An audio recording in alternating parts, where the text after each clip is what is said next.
कर्म करोगे तो फल मिलता है, कर्म करोगे तो फल मिलता है, आज नहीं तो कल मिलता है, और जितना गहरा अधिक होगा कुआं उतना मीठा जल मिलता है। स्वागत है आप सभी का अपने YouTube channel Adipur study material में।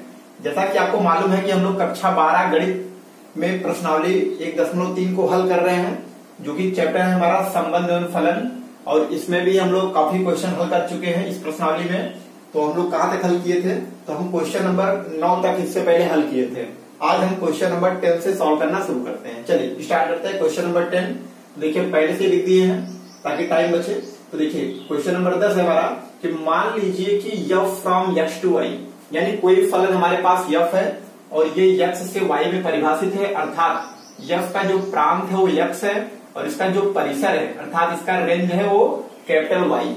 ये हमें कोई फलन दिया गया है f, एक व्युत्क्रमणीय फलन है, यानी हमें क्या मान लीजिए अर्थात हमें दे दिया गया है कि यदि कोई फलन f है और वो कैसा है, व्युत्क्रमणीय है, अर्थात इसका इनवर्स संभव है, सिद्ध कीजिए कि f का प्रतिलोम फलन अद्वितीय है।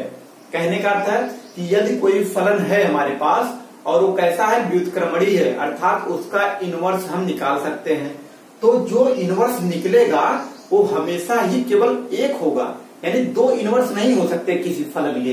अद्वितीय का मतलब अद्वितीय मतलब दो नहीं हो सकते, केवल एक मतलब यूनिक होगा, अकेला होगा, यही हमें सिद्ध करना है।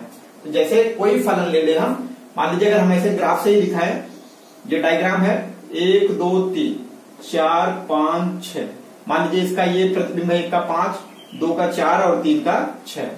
तो जैसे ये क्या हुआ, सेट ए है, ये सेट बी, चलिए एक्स वाई में ले लेते हैं। ये मान लीजिए ये कैपिटल एक्स है और ये वाई, तो देखिए और ये यफ है, मान लीजिए यफ के अंतर्गत हो रहा है। तो देखिए ये इससे इसमें परिभाषित है, ये तो मान लीजिए सीधा फलन हो गया, यानी ऐसे बोल सकते हैं यफ फ्रॉम कहां से कहां तक 1 2 3, ये इसका प्रांत है 1 2 3, और इसका जो परिसर है वो क्या है हमारे पास 4 5 6, 4 5 6। और कोई कहे आपसे, हमें सिद्ध करने की आवश्यकता नहीं है कि यफ इनवर्टिबल है कि नहीं है, अर्थात व्युत्क्रमणीय है कि नहीं है, हमें अब दे दिया गया है कि यफ क्या है, व्युत्क्रमणीय है, तो इसका जो इनवर्स होगा वो डेफिनेटली केवल यूनिक होगा, यानी कभी भी दो फलन नहीं हो सकते एक फलन के प्रतिलोम। तो इसका जो प्रतिलोम होगा अगर हम निकालेंगे भी, मान लीजिए ये हमारे पास आ गया, उल्टा हो जाता है, इसका जो प्रांत है परिसर, परिसर का प्रांत, यानी अब ये इसका प्रांत था, अब इसका ये परिसर हो जाएगा, अर्थात ये वाला यहां आ जाएगा, अर्थात 4 5 6 से लेकर के हो जाएगा 1 2 3। ये समझने के लिए, मतलब इसके अलावा कोई भी दुनिया की कोई भी फलन हमारे पास ऐसी उपस्थित नहीं होगी कि जिसका हम निकालें इसके साथ कंपोजिशन और आइडेंटिटी दे दे। दूसरे शब्दों में यानी इसका उल्टा, यानी कोई और नहीं हो सकता, अगर इसका उल्टा ये तो इसका उल्टा यही होगा और कोई दूसरा नहीं हो सकता, कहने का अर्थ ये है। तो देखिए, तो आपको ये समझना है केवल कि अगर कोई फलन है हमारे पास यफ, तो अगर वो व्युत्क्रमणीय है अर्थात उसका हम प्रतिलोम निकाल सकते हैं, तो जो उसका प्रतिलोम होगा वो केवल एक फलन होगा, कभी भी दो फलन इसके प्रतिलोम नहीं हो सकते हैं। तो इसी को हम सिद्ध करेंगे। तो देखिए हमारे पास फलन ये है f from x to y, ये व्युत्क्रमणीय है। तो देखिए व्युत्क्रमणीय का अर्थ ये होता है कि अगर मान लीजिए, थोड़ा सा बैकग्राउंड समझ लेते हैं फिर कोई दिक्कत नहीं होगी, हम फटाफट करते चले जाएंगे। मान लीजिए हमारे पास यफ एक व्युत्क्रमणीय फलन है, तो हम क्या कह सकते हैं कि वो एकाएकी भी होगा और आच्छादक भी होगा, यानी कोई फलन व्युत्क्रमणीय है अगर, तो फलन एकाएकी भी होगा और आच्छादक भी होगा, यह निश्चित तौर पे अनिवार्य होता है, जैसा कि हम प्रमेय भी पढ़े इससे पहले। तो देखिए हमें पता है एकाएकी के लिए कंडीशन क्या होता है, तो हमें पता है कि f(x1) बराबर अगर कहीं पे f(x2) दिया गया है, अगर ये एकाएकी है तो हम डायरेक्ट क्या लिख देते हैं x1 बराबर x2। इन सब की आवश्यकता पड़ेगी जब इसको अभी सिद्ध करेंगे, तो इस वजह से इसको समझ लीजिए कि अगर एकाएकी है और f(x1) बराबर f(x2) है तो यह हट जाता है, x1 बराबर x2 हो जाता है। क्लियर? चलिए अब हम लगाना शुरू करते हैं। तो देखिए हमें ये दिया गया है, हमें करना है कि सिद्ध कीजिए कि यफ का प्रतिलोम फलन अद्वितीय होगा, यानी केवल एक होगा। तो हम इसको कंट्राडिक्शन मेथड से लगाएंगे, अर्थात विरोधाभास विधि से। ये कहा है कि यफ का प्रतिलोम केवल एक होगा, हम इसी का उल्टा मान लें कि यफ का प्रतिलोम आप कह रहे हैं एक होगा, हम कह रहे हैं नहीं दो होगा। यफ का प्रतिलोम हम मान लेते हैं अद्वितीय नहीं होगा, अर्थात यफ के दो प्रतिलोम होंगे। अब जब दो प्रतिलोम होंगे ये सभी कंडीशन को सेटिस्फाई करनी चाहिए। अगर सेटिस्फाई कर गया तब तो हम सही है, अगर नहीं किया तो हम गलत है, अर्थात आप जो कह रहे हैं वही सही है। तो वही हम करेंगे, हम मानेंगे कि माना फलन यफ, माना यफ के दो प्रतिलोम G1 और G2 है। क्लियर? ये कह रहे थे कि एक है, हम इसी का उल्टा मान रहे, इसी को कंट्राडिक्शन यानी विरोधाभास विधि कहते हैं, यानी विरोध करते हुए हम मानते हैं माना यफ के दो प्रतिलोम है G1 और G2 है। क्लियर? तो देखिए और G1 G2 है, तो इसका मतलब जब ये प्रतिलोम होगा तो हमें पता है कि प्रतिलोम होता है तो हम अगर गॉफ निकालते हैं तो I x के बराबर होता है, फॉग निकालते हैं तो I y के बराबर होता है। तो हम यहां से लिख सकते हैं कि कहने का अर्थ है कि जब ये इसका प्रतिलोम होगा तो आना चाहिए फॉग, अच्छा पहले हम जनरल बता दें, मान लीजिए 1 कुछ नहीं पता है तो हमें पता है कि फॉग निकालते हैं तो क्या हो जाता है, यानी फॉग y बराबर क्या होता है I y आता है, और क्या आता है गॉफ x बराबर x आता है। कब? जब यफ और जी आपस में क्या होते हैं प्रतिलोम होते हैं, यानी यफ का प्रतिलोम जी होता है और जी का प्रतिलोम यफ। ये हमें पता है कि तो कोई फलन है इसका प्रतिलोम ये है, इसका एक ही प्रतिलोम होगा इसका, और लेकिन इसका भी प्रतिलोम क्या होगा ये होगा, केवल यूनिक होगा, इसका भी एक और इसका भी एक दूसरे के उल्टे होते हैं। तो कहने का अर्थ है कि हम कोई एक ले लेते हैं, मान लीजिए हम दिखा दें किसको, इसी को ले लें। चलिए ये कंडीशन आपको याद हो गया कि अगर हमें कोई फलन है अगर वो प्रतिलोम है तो ये कंडीशन सेटिस्फाई करता है कि फॉग y बराबर आई वाई और गॉफ x बराबर x, अर्थात जो रखते हैं वही मिल जाता है।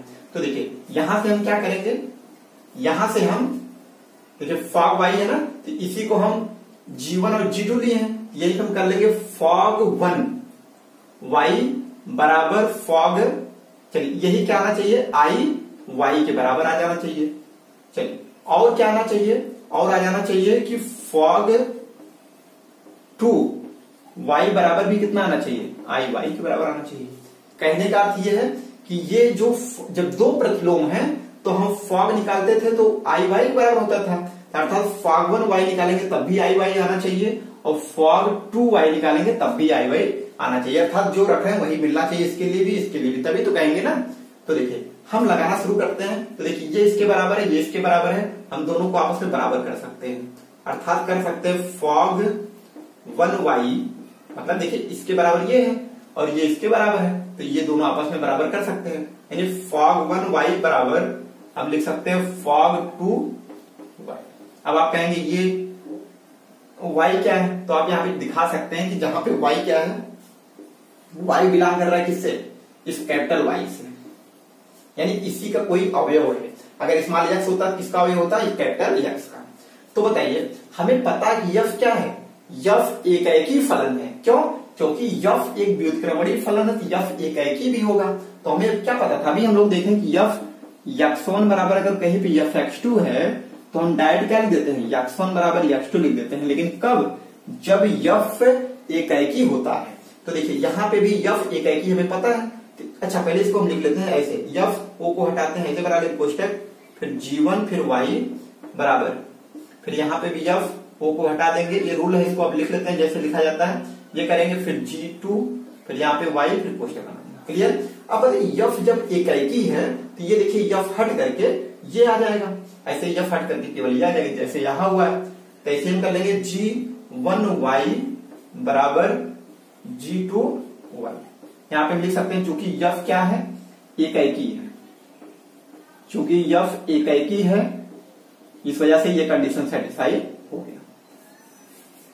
क्लियर? अब हमें बताइए कि जब G1y बराबर G2y है, y के बराबर है तो G1 भी किसके बराबर होगा, G2 के बराबर होगा, यानी G1 बराबर क्या होगा G2 हो गया। कहने का अर्थ ये है हम माने थे कि यफ के दो प्रतिलोम होंगे G1 और G2, अब इससे ये सिद्ध हो गया कि जो हम दो माने थे वो दोनों दो ना होकर के एक ही है, अर्थात एक फलन के केवल एक ही प्रतिलोम उपस्थित होते हैं। तो ऐसे हम लिख सकते हैं कि अतः यफ का प्रतिलोम केवल G है, यफ का प्रतिलोम केवल G है। कहने का अर्थ है कि यफ के केवल एक ही प्रतिलोम आए G आए, इसलिए क्या कह सकते हैं कि प्रत्येक फलन या यफ का प्रतिलोम क्या है अद्वितीय है, ऐसे बोल सकते हैं। इसलिए यफ का प्रतिलोम अद्वितीय। बस ऐसे ही आप करके दिखा सकते हैं। चलिए नोट कर लीजिए, फिर हम अगला क्वेश्चन देखते हैं।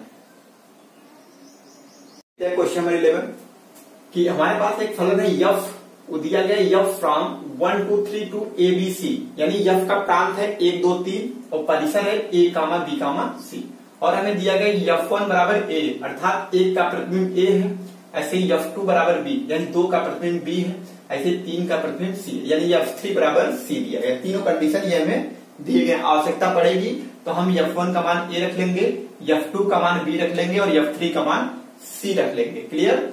आगे है कि द्वारा प्रदत्त फलन यफ पर विचार कीजिए।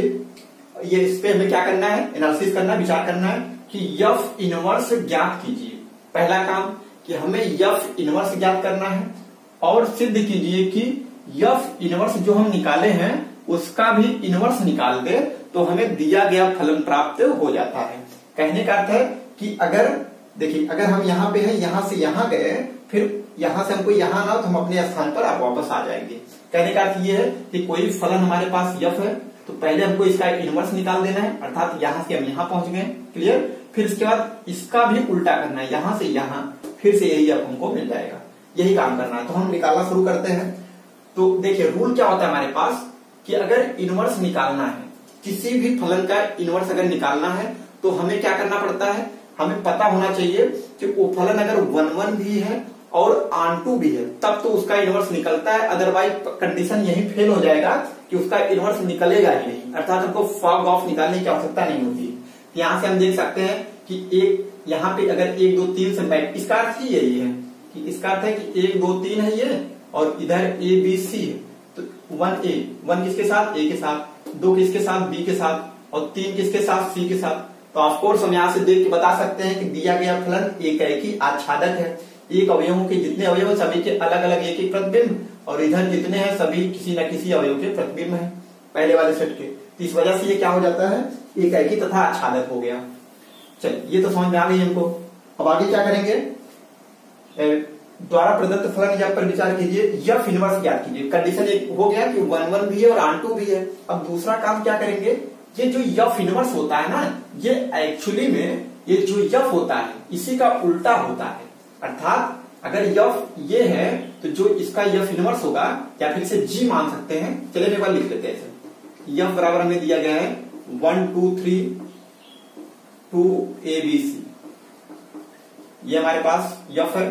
तो देखिए हम यहां से क्या कर सकते हैं, मान सकते हैं कि माना इसका प्रतिलोम क्या है, या ऐसे कर सकते हैं कोई फलन जी है हमारे पास और इसी का उल्टा है, यानी ABC 2 1 2 3, मतलब इसी को हम पलट दिए। ये जी जो होगा यफ का प्रतिलोम होगा, ये जो जी है ये यफ का प्रतिलोम होगा, लेकिन कब, जब गॉफ यक्स बराबर यक्स आ जाए और फॉग वाई बराबर वाई आ जाए। बस तो हम क्या करेंगे, तो यहां से हम लिख सकते हैं इसी जी को हम क्या बोल सकते हैं, यफ इनवर्स बोल सकते हैं, या फिर अभी रहने दें। तो देखिए यहां से हम लिख सकते हैं कि जैसे यहाँ पे हुआ F1 बराबर A, वैसे भी यहां से हम लिख सकते हैं कि GA बराबर 1, GA बराबर 1 और GB बराबर 2।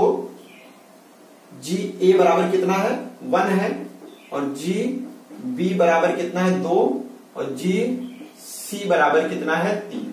इतना काम कर लिए हम। तो देखिए अब करेंगे क्या, हम निकालेंगे कि गॉफ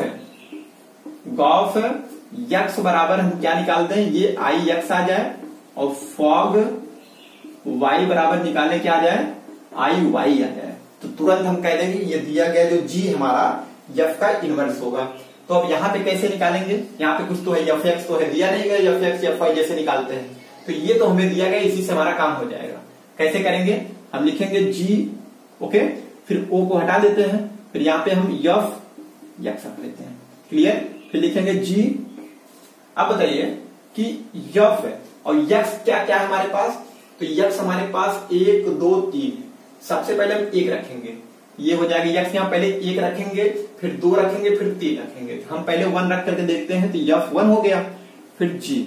अब बताइए कि F1 का मान क्या है हमारे पास, तो देखिए दिया गया है कि F1 बराबर A, तो पूरे इतने के जगह आप A रख देंगे। अब हमें बताइए कि हम GA का मान क्या निकाले हैं। तो GA का मान 1 आ गया, GA का मान हम लोग 1 निकाले, उसको रख दिए। तो देखिए अर्थात हम क्या करें, G1 ऐसे बोलिए कि हम यहाँ पे x बराबर 1 रखे थे और हमें 1 प्राप्त हो गया, ये कंडीशन सेटिस्फाई हो गया। ऐसे ही हम क्या निकालेंगे, ऐसे हम निकाल सकते हैं G, या ऐसे बोल सकते हैं G फिर fx है, तो हम यहाँ पे लिख सकते हैं कि G फिर f2 निकालेंगे, क्योंकि 1 तो हो गया। अब ऐसे 2 निकाल लेते, फिर ऐसे 3 निकाल लेंगे। तो देखिए हो जाएगा G। अब बताइए f2 का मान क्या है, तो f2 का मान है हमारे पास b, तो पूरे की जगह आप हो जाएगा b। और GB का मान कितना है, तो हम यहां से देख सकते हैं GB का मान हम निकाले 2। तो देखिए हम 2 रखे, 2 मिल गया, यहां से भी एक काम हो गया। ऐसे ही हम क्या निकालेंगे, हम निकालेंगे G फिर f3 निकालेंगे। तो G और f3 का मान कितना है, C है। तो देखिए GC का मान कितना है, 3 रखे, 3 आ गया। अर्थात हम यहाँ पे लिख सकते हैं कि गॉफ x बराबर क्या आ गया, x आ गया। ऐसे ही हम आगे कर लेंगे फॉग के लिए। चलिए इतना नोट करिए, फिर हम आगे पिटाएं। अब इसी के बाद हम निकालेंगे, अब गॉफ हो गया हमारा, अब हम निकालेंगे फॉग। तो ये नोट करिए इतना, फिर इसको इरेज कर दें। चलिए इतना मिटा देते हैं। एक तो काम हो गया हमारा कि गॉफ वाला कंडीशन सेटिस्फाई कर गया। अब हम निकालेंगे फॉग। तो देखिए जब लिखेंगे हम फॉग, फॉग y बराबर क्या आना चाहिए, IY या फिर y बोल सकते हैं, दोनों की चीज। तो हम लिखेंगे f, o को हटाएंगे, फिर लिखेंगे GY। अब बताइए y का मान क्या क्या है हमारे पास। तो देखिए एक्चुअली में ये f x to y होता है, ये पूरा x होता है और ये पूरा y होता है, या यूं कह लें कि ये हमारा क्या है, y है। चलिए इसी से ले लेते हैं। x क्या है हमारा, 1 2 3 रखें। अब y में क्या रखेंगे, पहले a रखेंगे, फिर b रखेंगे, फिर c रखेंगे। तो देखिए ये हो जाएगा f फिर g, और y का मान क्या है, y का मान है a। तो देखिए f, अब बताइए GA। चलिए वैल्यू रख देते हैं कि GA का मान क्या है हमारे पास, तो GA का मान है 1।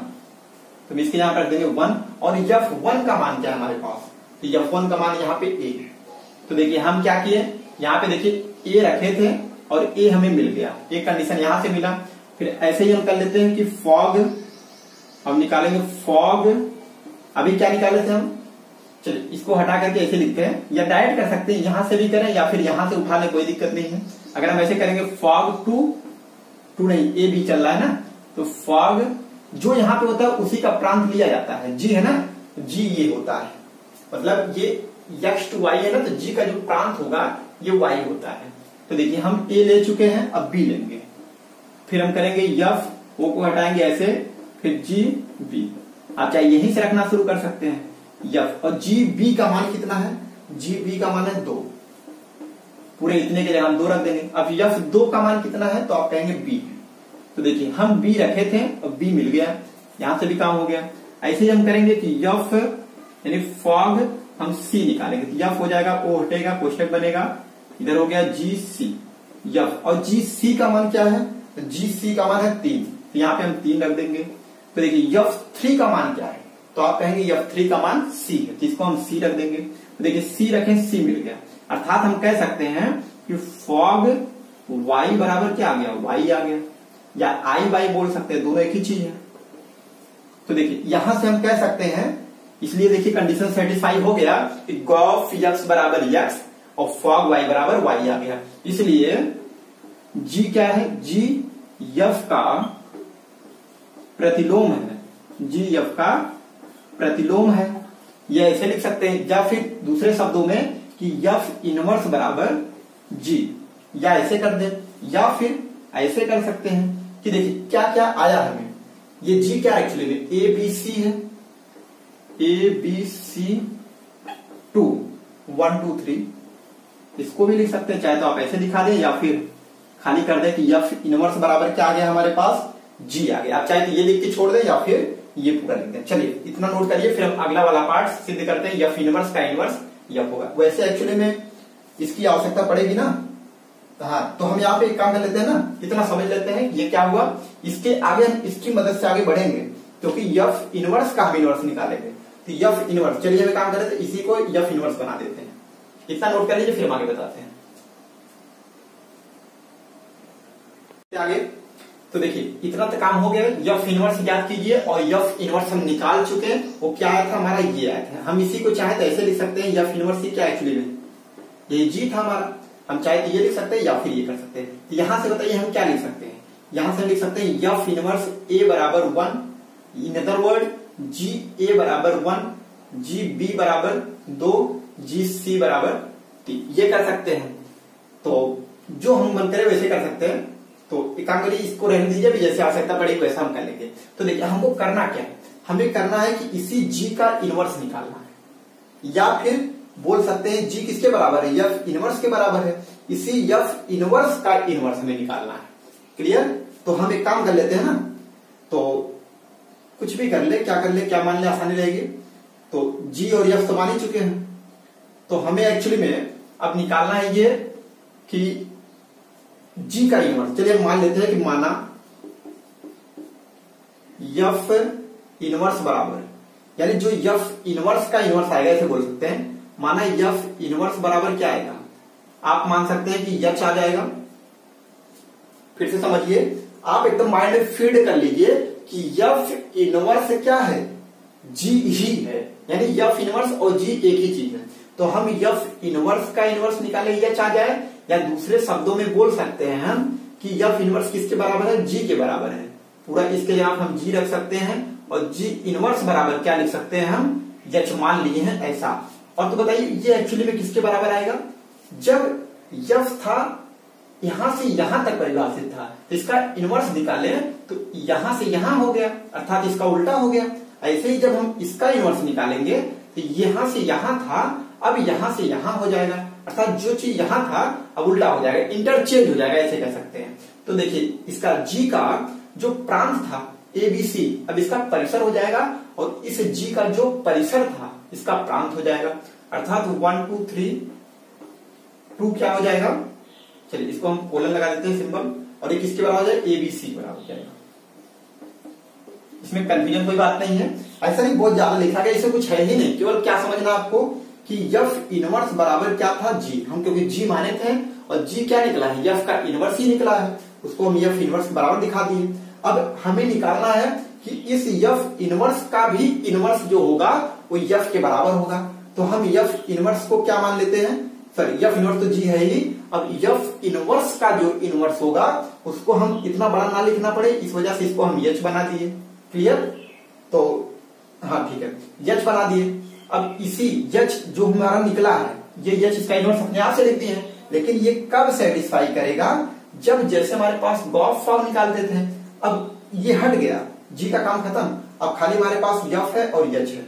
इसका मतलब है अब हम क्या सिद्ध करेंगे, अब हम सिद्ध करेंगे कि हमारे पास जैसे गॉफ होता था, गॉफ तो क्या जी है, क्या हमारे पास जी नहीं है, इसके बजाय क्या है यच आ गया, इसके जगह पे यच लिख देंगे, या फिर हम जी ही ले लें। क्या ज्यादा अच्छा रहेगा, जो बोलने में थोड़ा अच्छा लगे या फिर लिखने में ठीक लगे, उससे कोई दिक्कत नहीं है। आपका जो मन करे सो दिखाइए, यच मन करे, टी मन करे, यू मन करे, ले सकते हैं। तो हम एक काम कर लेते हैं ना, तो ऐसा कर दे, क्या दिखा है, कौन सा ले लें कि यफ इनवर्स बराबर जी ले लिए, ये हो गया, फिर जी इनवर्स यानी इसका इनवर्स होगा। तो चलिए, यानी हमको ये लेना है और ये लेना है, यफ का भी कोई काम नहीं है, क्योंकि देखिए जब हम यफ और जी लेते थे तो इनके भी संबंध करते थे, इसका उल्टा ये अगर मानते थे तो हम फॉग ऑफ निकालते थे इसको लेकर के।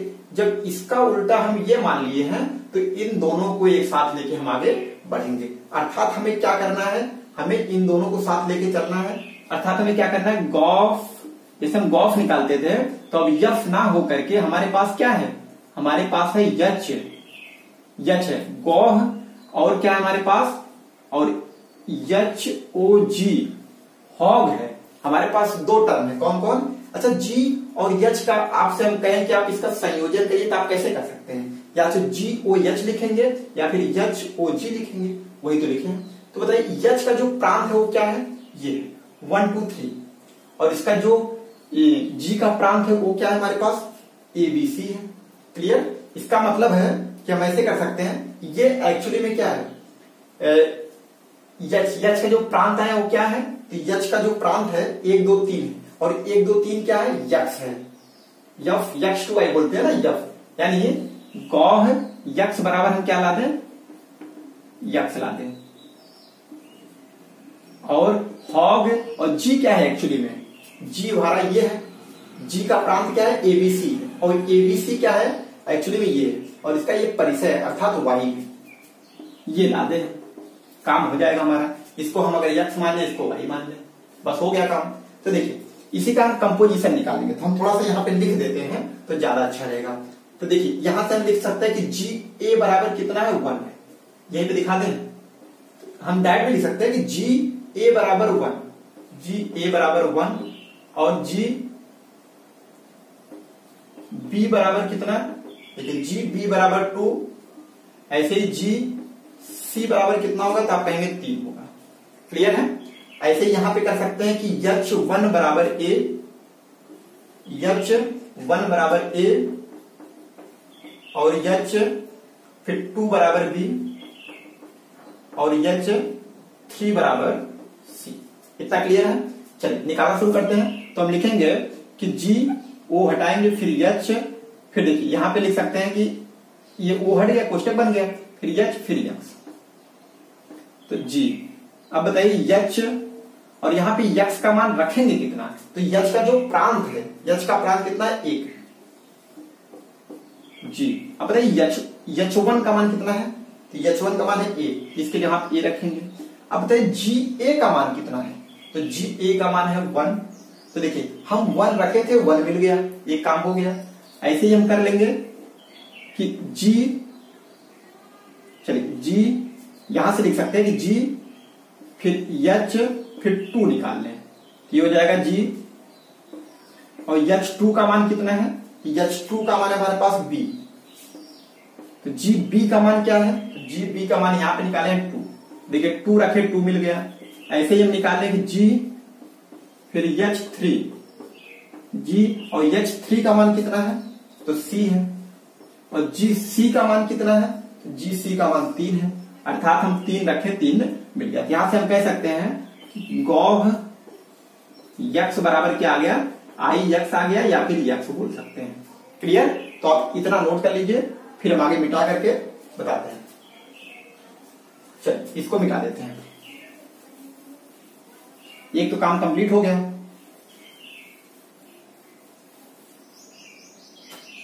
अब हम करेंगे, ये निकालेंगे एच ओ जी, फिर उसके बाद है वाई है ना, तो वाई को हम क्या लिख सकते हैं, चलिए पहले इसको हम कंबाइन कर लेते हैं, एच ओ जी वाई अगर कहीं पे लिखा होता है तो हम एच लिखते हैं, इसको हटाते हैं, फिर जी वाई लिखते हैं, ऐसे ही करते हैं ना, फिर एच। अब बताइए जी और वाई एक्चुअली में क्या है, तो जी का प्रांत क्या है, पहले हमको ये बताइए। तो जी का प्रांत है ए बी सी, तो हम पहले ए रखेंगे, वाई का मान ए, यहां से भी दे सकते हो वाई का मान ए, ये हो जाएगा ए। अब बताइए एच, और जी ए का मान क्या है, तो जी ए का मान है 1, तो 1, और एच 1 का मान क्या है, एच 1 का मान ए है, तो देखिए हम ए रखें, यहां पे ए मिल गया। ऐसे ही हम निकाल लेंगे एच ओ जी, चलिए यहां पे रखते हैं, ओ को हटा देते हैं, ऐसे कर देते हैं एच फिर जी, अब वाई बराबर अभी ए लिए थे, अब बी ले लेते हैं। फिर देखिए यहाँ पे जी का जो प्रांत है हमारा वो क्या है, ए बी सी है, तो ए रख लिए, फिर बी रख रहे हैं, तो एच। अब बताइए जी बी का मान कितना है, तो यहां से रख सकते हैं जी बी का मान 2 है। अब एच 2 का मान क्या है, तो एच 2 का मान बी है, अर्थात हम बी रखें, बी मिल गया। ऐसे ही हम निकाल लेते हैं एच, फिर उसके बाद क्या लिखेंगे, जी सी लिखेंगे, तो एच और जी सी का मान कितना है, तो जी सी का मान हमारे पास 3 है, और एच 3 का मान कितना है, तो सी है। तो देखिए हम सी रखें, सी आ गया, इसी को हम चाहे ऐसे लिख सकते हैं, एच ओ जी सी कर सकते हैं, इसको भी हम चाहे थोड़ा एच ओ जी बी कर सकते हैं, क्योंकि है एक्चुअली वही चीज है ना, बस ऐसे करके लिख सकते हैं। तो देखिए वही मिल गया, अर्थात हमारे पास क्या मिल गया, गौह ये हॉग निकाले है ना, हॉग वाई बराबर हमें मिल गया वाई। इसलिए जो ये हमारा यच था, ये एक्चुअली में कैसे कर सकते हैं डायरेक्ट, इसलिए यच जो है हमारा, ये किसका इनवर्स है, यच जी का इनवर्स है। यच क्या है, जी का इनवर्स है। अब हमें बताइए कि एक्चुअली में ये जी क्या है, जी क्या है, तो आप कहेंगे जी एफ इनवर्स है, तो जी की जगह हम रख सकते हैं कि यफ इनवर्स, और इसका इनवर्स करेंगे ये आ जाएगा यफ। कहने का मतलब जो यच हमारा आया है ये एक्चुअली में यफ है। समझ सकते हैं यच क्या है हमारा, थोड़ा सा और समझे अगर कि यच क्या था हमारा, यच एक्चुअली में जी का इनवर्स है, अर्थात इसका इनवर्स है, यफ इनवर्स है, उसका इनवर्स निकाले थे तभी तो हम यच लिखे थे। कहने का मतलब चलिए इसको मिटा के थोड़ा और समझाते हैं अच्छे से। तो देखिए इतना सब कुछ करने के बाद हम यहां से क्या सिद्ध कर दिए कि जो यफ था इसका हम इनवर्स निकाले तो हमें यफ इनवर्स मिल गया, कोई दिक्कत नहीं है। अगर फिर हम क्या किए, इसका भी इनवर्स निकाले तो हमें क्या मिला, ये मिल गया, यच मिल गया। यफ इनवर्स का जब हम इनवर्स निकाले तो हमें यच मिल गया, या यूं कह लें कि यफ इनवर्स का इनवर्स मिल गया। अब यही किसके बराबर आ गया, यफ इनवर्स का इनवर्स जो आया वो हमारा ये आ गया, यानी 1 2 3 2 ABC आ गया, यही हुआ ना। अब बता दीजिए हमको कि ये एक्चुअली में क्या है, ये पूरा हमारा 1 2 3 2 ABC यफ ही है ना, जिसके आप यफ कर सकते हैं, अर्थात यफ इनवर्स का इनवर्स हमारा यफ आ गया। यही हो गया हमारा प्रूफ, बस कुछ नहीं करना, सिंपल सा है। चलिए नोट कर लीजिए, फिर अगला क्वेश्चन देखते हैं। देखते हैं क्वेश्चन नंबर 12। मान लीजिए कि f from x to y एक व्युत्क्रमणीय फलन है, यानी कोई यफ है, ये कैसा फलन है, व्युत्क्रमणीय हमें दिया गया है। सिद्ध कीजिए कि यफ इनवर्स का प्रतिलोम यफ है, यानी किसी दिए गए फलन का यदि हम प्रतिलोम निकालते हैं तो पुनः वही फलन प्राप्त हो जाता है। मतलब हमें कोई फलन यफ दिया गया है, इसका हम प्रतिलोम निकालें और उसका भी प्रतिलोम निकालें तो हमें यफ प्राप्त होगा, यह भी सिद्ध करना है। तो सबसे छोटा मेथड देखिए इसका क्या है कि हम क्या कर सकते हैं कि अगर यफ एक्स टू वाई है और ये व्युत्क्रमणीय है, तो देखिए अगर यफ है और ये एक्स टू वाई है और ये कैसा व्युत्क्रमणीय है, व्युत्क्रमणीय है, ठीक है, तथा कोई एक फलन g ऐसा हमको मिल जाता है और वो कैसा हो, y टू x हो, g कैसा हो, y टू x हो, जिसके लिए कि हम निकालेगा कि गॉफ बराबर आई एक्स आ जाए और फॉग बराबर क्या आ जाए, आई वाई आ जाए, तो हम कह देते हैं कि यही g क्या होगा, इनवर्स होगा इस f का। ये हम पढ़ चुके हैं। कोई भी फलन है, कोई भी फलन है, अगर वो x टू वाई या कुछ भी हो, p टू q हो, अगर f x टू y है, कोई एक फलन और हमें एग्जिस्ट कर जाता है इस प्रकार q y टू x हो, अर्थात उल्टा हो इसका, अगर p टू q है तो q टू p हो। कोई एक फलन हमें एग्जिस्ट हो गया g और कैसा हो, y टू x है, और हमें मिल जाए कि इन दोनों का कंपोजिशन, इन दोनों का कॉम्बिनेशन बोल सकते हैं, संयोजन मिल जाए कि गॉफ x बराबर x मिल जाए और फॉग y बराबर y मिल जाए, या फिर इसको x ना लगे तब भी कोई दिक्कत नहीं, x छिपा होता है। तो ये ऐसा कंडीशन सेटिस्फाई हो गया। ये जो g होता है ये इनवर्स होता है किसका, इस f का, अर्थात हम लिख सकते हैं ये जो g होगा ये इनवर्स होगा किसका, इस f का। यानी जो g जहां पे लिखा है उसको हम f इनवर्स बना सकते हैं, एक्चुअली वो f इनवर्स ही होता है g। तो हम कह सकते हैं यहाँ से कि g के यहाँ जगह पे रख सकते हैं f इनवर्स, यफ इनवर्स ओ यफ बराबर भी क्या आएगा, आई एक्स आ जाएगा। और यहाँ पे भी हम कर सकते हैं यफ जी के जगह पे क्या कर सकते हैं, यफ इनवर्स, तो यफ हो जाएगा, फिर ओ के जगह ओ रहेगा और जी के जगह क्या कर सकते हैं, यफ इनवर्स बराबर आई। कहने का अर्थ ये है कि अगर देखिए अगर ऐसे है हमारे पास तो 100% है कि इसका इनवर्स होगा, और इनवर्स होगा तो किसका इनवर्स, यफ का, किसी जी को हम यफ इनवर्स से दिखा सकते हैं। ये हो गया। तो जब ऐसा कंडीशन हो जाता है तो यफ इनवर्स भी क्या होगा, प्रतिलोमी होगा। अतः यफ इनवर्स क्या होगा, प्रतिलोमी होगा। प्रतिलोमी मतलब इन्वर्टिबल, प्रतिलोमी है। कहने का अर्थ इसलिए हम बोल सकते हैं जब प्रतिलोमी है तो यफ इनवर्स का हम इनवर्स निकालेंगे तो हमें क्या मिल जाएगा, यफ ही मिल जाएगा। बस ये प्रूफ करना काम हो गया। एकदम छोटे में ऐसे कर सकते हैं आप, मतलब जब ऐसे हो गया तो आप ऐसे करके या फिर एग्जाम्पल लेके दिखा सकते हैं, जैसे बनकर वैसे दिखाइए। चलिए नोट कर लीजिए, फिर अगला क्वेश्चन देखते हैं। क्वेश्चन नंबर 13, यदि ये बहुविकल्पी है कि यदि f from r to r f x बराबर दिया गया 3 minus x cube whole power 1/3 द्वारा प्रदत्त है, तो फॉफ यानी f का कंपोजिशन निकालना है f के ही साथ, यानी फॉफ x बराबर है, यानी इसका मान क्या होगा ये हमें बताना है, जो कि बहुविकल्पी के रूप में है। 4 ऑप्शन दिए गए हमको, तो देखते हैं कौन सा सही है। तो हम लिखेंगे पहले कि एफ एक्स हमें निकालना है, तो हम लिखेंगे एफ ओ को हटाएंगे, कोष्टक बनाएंगे, फिर लिखेंगे एफ एक्स। जैसे करते हैं सेम वही प्रोसेस करना है हमको, प्रोसेस नहीं बदलना, एकदम सेम होगी। तो एफ हमें बताइए एफ एक्स का मान क्या है, एफ एक्स वहां पे एफ और जी दो दिए रहते थे, यहाँ पे दोनों दो मान सकते हैं कि एफ एक है एक दूसरा एफ है, इसका इसके साथ करना है। यहाँ पे दो फंक्शन ना होकर के दोनों मान एक ही है, लेकिन दोनों का एक ही साथ करना है, यानी खुद का खुद के साथ। एफ ओ हटा दिए, कोष्टक बनाए, फिर एफ एक्स रखें, फिर एफ बाहर, एफ एक्स का मान क्या है ये। तो सावधानी पूर्वक रखेंगे इसको, क्योंकि थोड़ा सा कैलकुलेशन ज्यादा है इसमें। देखिए पावर अगर गलती से ये नहीं हटा तो इसे कट जाएगा, तो ध्यान रहे ये कोष्टक के अंदर है। तो एफ एक्स बराबर है 3 माइनस और एक्स क्यूब है, और सबकी पावर कितनी है 1/3 है। थोड़ा ध्यान से देखें, कुछ है नहीं इसमें, केवल आप यही थोड़ा सा कैलकुलेशन करना जानते रहे बस। देखिए एफ अब ये पूरा एक्स बन गया पूरा, अब ये उठा करके एक्स यहाँ रखेंगे तो क्या बन जाएगा, तो इसके आगे हम यहाँ लिखते हैं, ये हो जाएगा 3 माइनस, केवल एक्स की जगह पे ये पूरा रखेंगे, ये पूरा उठा के हम एक्स यहाँ रख रहे हैं, ये हो जाएगा 3 माइनस एक्स क्यूब और होल पावर 1/3। ये किसके जगह पे रखे हैं, इस एक्स के जगह पे रखे हैं। इसकी पावर कितनी है 3, तो हम पावर कितना बना देते हैं 3, और सबकी पावर कितनी है, तो सबकी पावर है 1/3। तो ध्यान से बस यही कैलकुलेशन आपको आ जाए, काम खत्म। अब हमको बताइए कि हम कर क्या सकते हैं। यहाँ पे देखिए लिख सकते हैं 3 माइनस कोष्टक है, फिर छोटा कोष्टक है 3 माइनस, देखिए एक्स क्यूब है ना, और पावर कितनी है 1/3।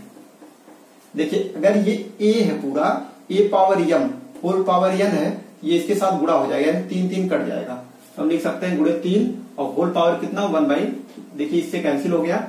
अब बचा कितना 3 माइनस 3 और minus minus plus x cube, और पावर कितनी है 1/3, तो देखिए इससे कैंसिल, बचा कितना एक्स क्यूब, और उसकी पावर कितनी है 1/3, फिर से a power m whole power n, ये इससे कैंसिल, कितना बच जाए केवल एक्स।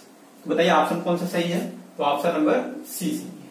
क्लियर, तो आप देख सकते हैं आसान सा है, केवल आप ये रखना सीख जाइए। सेम ये मैट्रिक केवल यही है, एक स्टेप अगर इसको आप सॉल्व करना सीख गए कोई दिक्कत नहीं होगी।